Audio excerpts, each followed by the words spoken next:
they've got more oil than just about anybody else, certainly in the Western Hemisphere. Come on in, please. Stephen Schork, author of The Schork Report. Now, look, I don't want to know about where you think the price of oil is going to go. I want to know why it is that one of the world's biggest, a country with the world's biggest oil reserves in turmoil has not had any kind of impact that I can see on the price of oil here in America.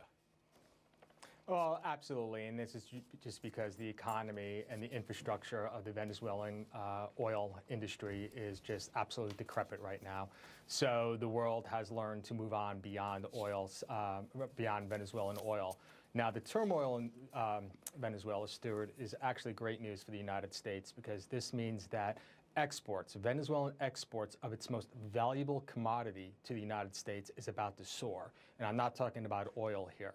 So let's consider that over the last decade, the full decade that the Chavistas were in power, Venezuelan immigration to the United States spiked 133% from where it was in the 1990s. So today, the amount of Venezuelans holding green cards for all of South America account for 13% of the share. Now, that is more than double where it was in the 1990s before Chavez came into power. So you're saying that this turmoil will let loose a wave of people coming to the United States, and you say that is an asset? Absolutely. Now, let's consider political asylum seekers.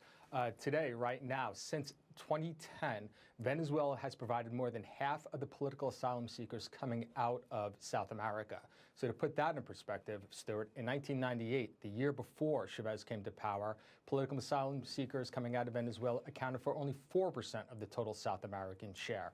So what this means now, Stuart, is that we are getting Venezuela's best and brightest. We are getting the real immigrants who are going to be the fuel of the next generation of economic growth in this country. Now, last week's sham election, which is Maduro's kind of nod to Hitler's 1933 Enabling Act, will surely ignite a new wave of political asylum seekers coming to the United States. And at the end of the day, the intellectual capital that we are gaining, the brain drain coming out of Venezuela, will pay dividends far longer than a barrel of oil coming out of Venezuela ever could possibly achieve. Stephen Schork, original thinking there. We've not heard that before, and we appreciate hearing it from you. You know what you're talking about. Stephen Schork. Thank you, sir. See you again soon. I want to alert the price of gas. I'm afraid it's gone up again.